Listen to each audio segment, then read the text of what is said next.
Hello everyone and welcome back to the channel. आज के इस छोटे से लेक्चर में मैं आपको सिखाने जा रहा हूँ half filled and fully filled subshells जो आपने सुने हैं कि ज़्यादा स्टेबल होते हैं, बट उसके पीछे का क्या रीज़न है उसको मैं क्लैरिफाई करने वाला हूँ।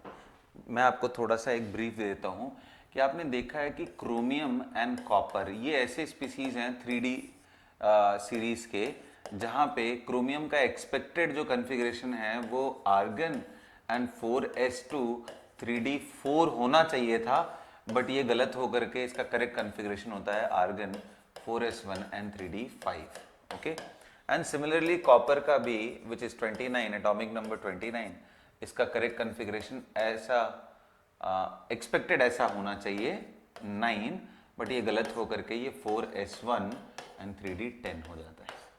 और यहीं पे बात आती है पहली बार कि half filled and fully field subcells आखिर ज़्यादा स्टेबल क्यों होते हैं, क्योंकि उनमें एक मेजर कॉन्ट्रीब्यूटर है। ऑफ कोर्स इसके अलावा एनर्जी डिफरेंस भी 4s एंड 3d में कम होता है, वो भी एक इंपॉर्टेंट रीज़न है। लेकिन ये half filled and fully field subcells stable क्यों होते हैं, इसके पीछे के कारण को अगर मैं आपको बताऊं तो देखो, ये जो P3 है, P6 है, D5 है, D10 है, राइट,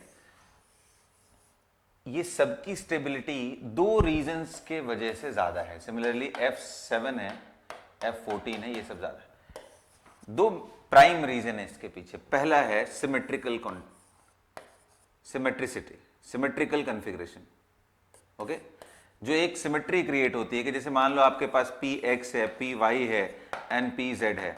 अगर हर तरफ से इलेक्ट्रॉन डेंसिटी यूनिफॉर्म होगी, इसमें इसमें तीनों में एक एक होंगे, तो उससे एक यूनिफॉर्मिटी क्रिएट होती है एंड सिमेट्रिकल कन्फिग्रेशन अपने आप में एक स्टेबल कन्फिग्रेशन को क्रिएट करता है। लेकिन इससे जो बड़ी बात, जो ज़्यादा पॉपुलर बात है, जो कई बार कॉम्पिटिटिव एग्जाम्स में पूछा है, वो ये है कि एक्सचेंज एनर्जी। एक्सचेंज एनर्जी आप बोल लो या एक्सचेंज पेयर्स की वजह से वो एनर्जी आती है, उनको समझ लेते हैं ये क्या चीज़ है।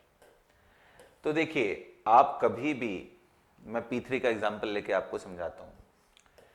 P3 के केस में आप अगर हाफ फिल्ड करते हो तो सेम स्पिन वाले तीन, hertz rule of maximum multiplicity का यूज करें तो डीजेनरेट ऑर्बिटल्स में हम एक एक करके इलेक्ट्रॉन भरते हैं। अगर आप यहाँ पे इलेक्ट्रॉन भरते हो और एक एक करके 3 इलेक्ट्रॉन आता है, तो इलेक्ट्रॉन आपस में, ये जो ऑर्बिटल है Px Py Pz के, ये आपस में एक्सचेंज कर सकते हैं। ध्यान रखना, एक्सचेंज पॉसिबल तभी है जब एक्सचेंज होने के बाद दिखने में कोई चेंजेस ना दिखाई दे। जैसे मान लो मैं इसको और इसको आपस में अदला बदली कर दूं, एक को उठा के इधर फेंक दूं, दूसरे को उधर, बताओ कोई चेंजेस आएंगे? नहीं।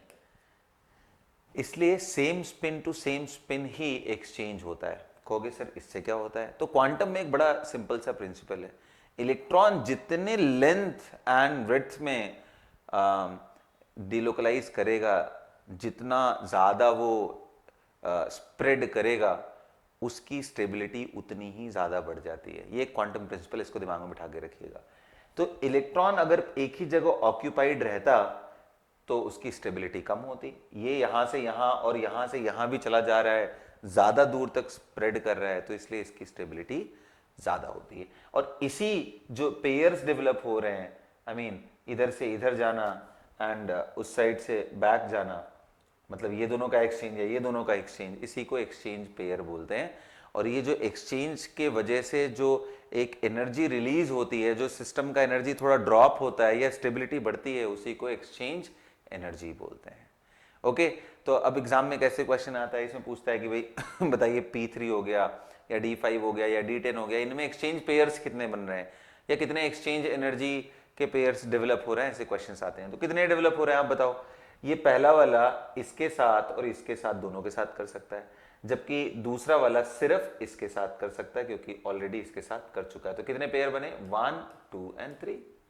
मतलब अगर आपको बोला जाए कि 3 इलेक्ट्रॉन है और दो दो का पेयर बनाना है, कितने बनेंगे? तो जो आप सिंपल लगाते हो 3c2, या इसी को अगर मैं फॉर्मूले के फॉर्म में बोलूं तो nc2, अगर n number of electron same spin से हैं और दो को इकट्ठे करना है, इसका बड़ा सिंपल रिप्रेजेंटेशन है, इसका फैक्टोरियल के फॉर्म में करोगे तो n इंटू एन माइनस 1/2 आता है बेटा।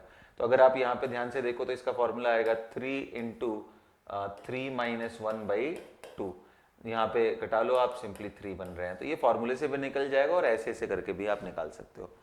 अभी अगर मान लो मैं आपसे सवाल ये पूछता हूं कि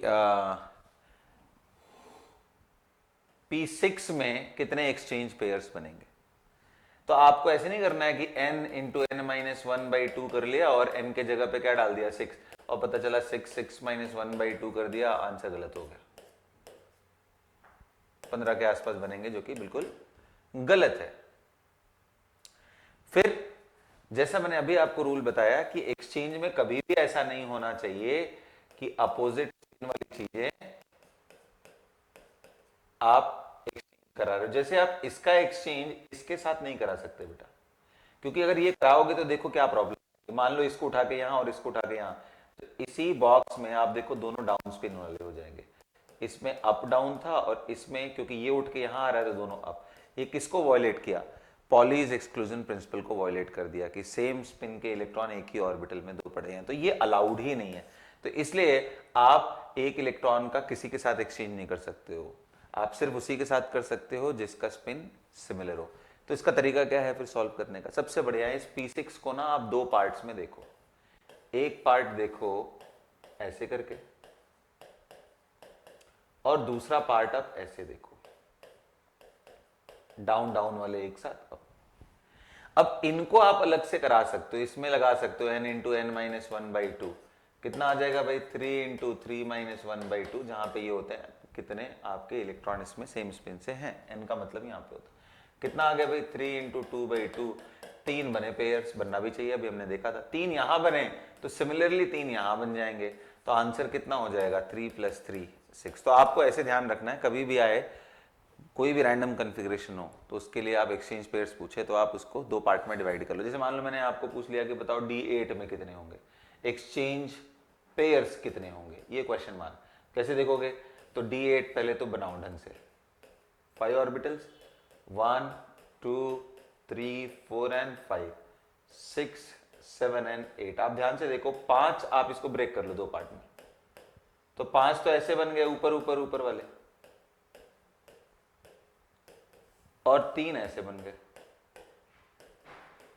तो इन पांचों के लिए फॉर्मूला लगा दो, 5 इंटू 5 माइनस 1/2, यह आ जाएगा 5 इंटू 4/2 यानी 10, और ये आ जाएगा 3 है ना, तो 3 इंटू 3 माइनस 1/2, ये कट जाएंगे तो इसका 3 आ जाएगा। तो आंसर कितना आ गया? 10 + 3 13।